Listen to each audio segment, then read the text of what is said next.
It is Friday, June 21st. Dealers all over the country are banding together, figuring out how to keep the doors open. We're talking about lease returns, EV registrations, and car shopping myth busting. Come on now.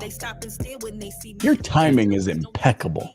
We've only done it like 733 times or something. I don't know. I love it.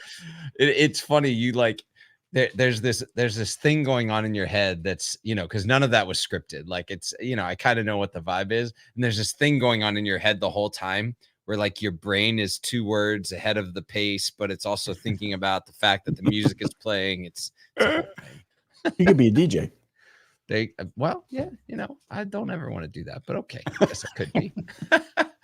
Hey, we are doing a live stream today at noon Eastern. That's 11 Central. That's 9 Pacific. If you're listening to this, it is a full hour live stream with a whole bunch of people that are impacted or thinking about how to keep the doors open, keep processes running, ensure that your team is operating with efficiency in the midst of a shutdown. So obviously right now, thousands of dealers dealing with the CDK shutdown, but there's going to be best practices shared here for if the power goes out, if there's a hurricane or there's a massive snowstorm, and the dealers that are kind of banding together saying, hey, we got solutions for this are going to be really cool. So I'm excited about that. That'd be awesome as well. So yeah.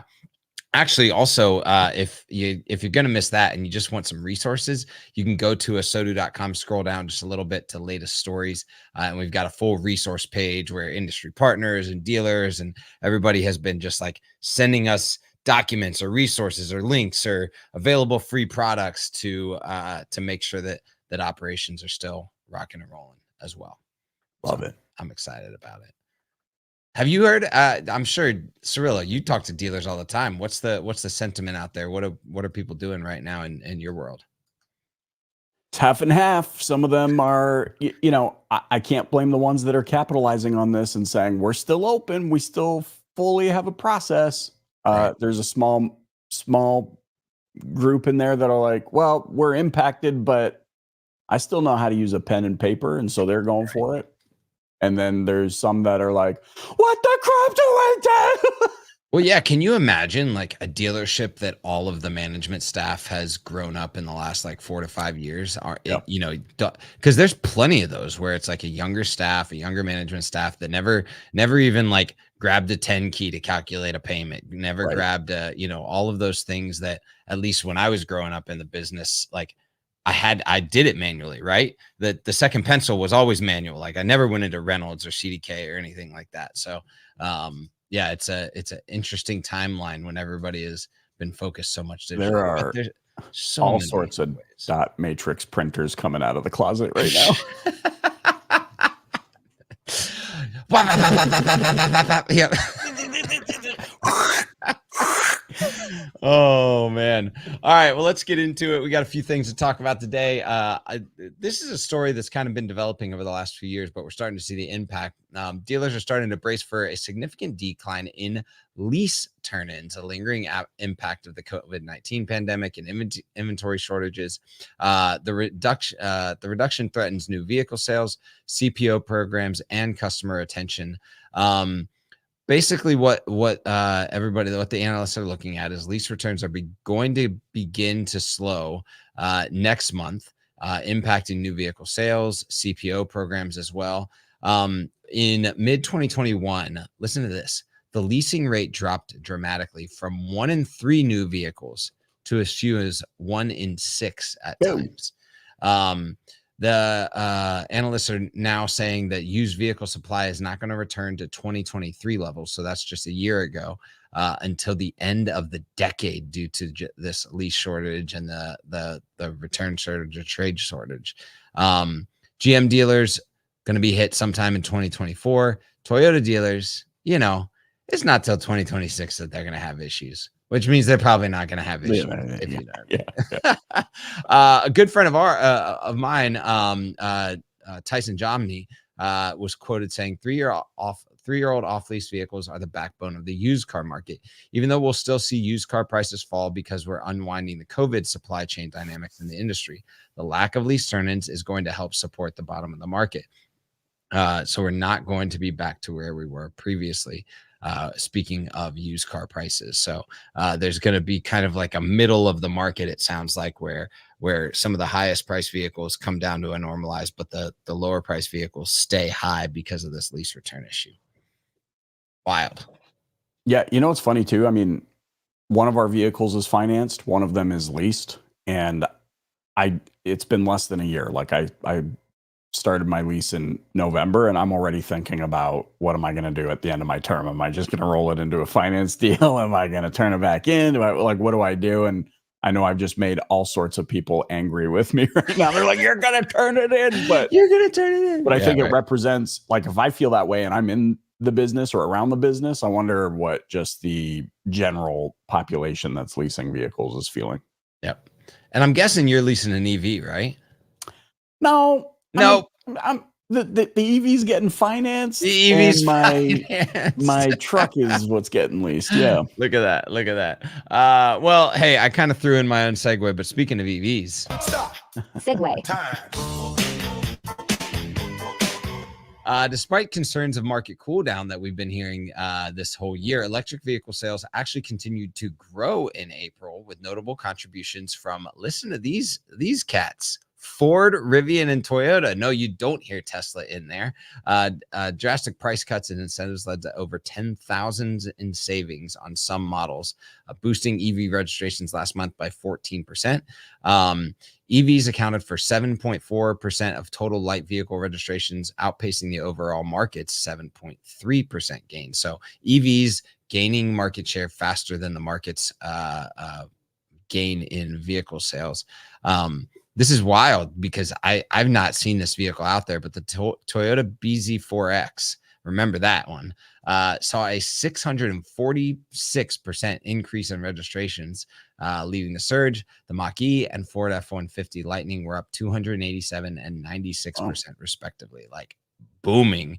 Rivian and Hyundai also seeing 127% and 93% growth. Tom Libby, the Associate Director of Industry Sales Analysis at S&P Global, said automakers are bringing EV prices down to the ICE level, and it is moving merchandise. Wow. No Fisker on the list? Oh, too soon. Too soon. Cirillo, too soon. I'll see myself out. Well, I think when you look at like the affordability issues and that have been kind of plaguing the market, we ran a story on interest rates in the daily email, which if you don't get, you should get. But when you look at affordability across the board and these EVs getting into the price point of affordability because of all the government incentives, the state incentives, the manufacturer incentives trying to move the cars, like it becomes a super logical price point. I mean, it's been a fun ride to watch since the kind of beginning of the EV narrative to where we've progressed to now, because I mean, pretty much all of the old narrative that used to exist doesn't exist anymore. Right. And now it's becoming more and more difficult to ignore the fact that these numbers are what they are, that adoption is real despite whatever we thought was going to happen. So I'm enjoying kind of just, we're on a sea that's got its ebbs and flows in this EV narrative, but love that Troublemaker's bringing us the EV news every day. So yeah, there you go. Well, hey, back to speaking of fun rides. Stop. Segue. Time. Hey, so this is an interesting one. TikToker and car salesperson Ash has shed light on why some consumers might be hesitant to test drive cars at dealerships, providing valuable insights for dealers. Ash warned consumers that they may form an emotional attachment to a car during a test drive and take mental ownership of the car, which can lead to impulsive purchasing decisions. She also talked about how prolonged dealership visits might be a tactic to wear customers down and push for a quicker sale, which, side note, I think is interesting given how much conversation we've had about how to shorten that visit and how to streamline the sale, but we'll talk about that in a minute. Yeah. Some commenters suggested to test drive, leave, and then research and negotiate remotely to avoid high-pressure sales environments. While some buyers see test drives as essential, others believe avoiding them prevents buyers' remorse, especially for used cars. I jumped in on the comments. Did you jump in on the comments? I did. You were there. And they're split, right? There's some people that are like, I will never purchase a vehicle that I haven't test driven. There's others that, of course, want to jump in and be like, yeah, darn dealers, how dare they keep us at the store for so long? But I mean, you have more experience in a dealership intricately than most. What say you, Kyle? Was that a tactic? We don't really want to speed up the process. No, we want you to sit there for as long as possible. Mental fatigue. There's not a day that doesn't go by where dealers aren't trying to figure out how to get the process quicker, right? Like maybe you've got a rogue finance manager out there that's just really angry at the world that's going, I'm going to just take my time and, get this deal entered into the DMS, but that is so rare because you think about it, like a dealer's time is money, right? If a salesperson is caught waiting 4 hours trying to sell a car, that just puts them in a place where they're not able to do follow-up, find the next customer, all of the things that provide financial gain for them. So everybody in the dealership is constantly wondering, how do we do this quicker, both from the sales and the service perspective? So even if like they haven't found the golden nugget, like how to do that, they're still in pursuit of it. Cyril, I don't know if you know this little phrase, but it's been a classic phrase in the dealership world, and we'll see if you can finish it for me. It's the feel of the wheel. Do you know it? No.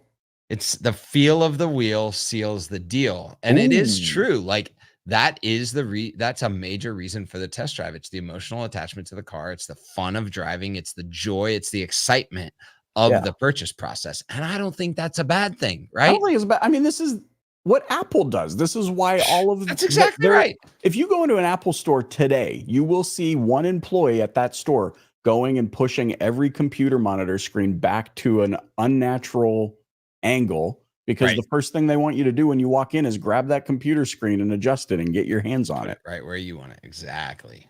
Yeah. I mean, I can't see a world where I don't know. I think that the process of getting on a demo driver test drive is maybe lackluster and needs some refinement, right? Just some speed of getting there. But gosh, people love driving the car. Yeah. And I mean, maybe there's a sliver of the market that's like me, that's a complete laydown that never test drives a vehicle. Cause I've just, at this point, I think it's because I've sat in so many already, just going on and off lots. But for the most part, I mean, how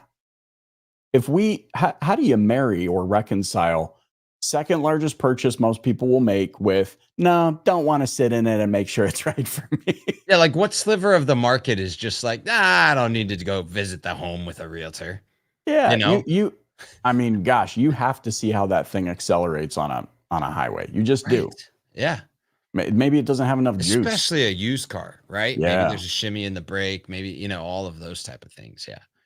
Well, maybe we got to get Ash on Auto Collabs and pick come her on, brain a little Ash. bit. We'll bring you back into the love. But she did do a lot of really cool things, busting some myths that are out there. Hey, we're out here busting myths together, telling a better story about the retail industry, which you all know and love. It's about more than cars.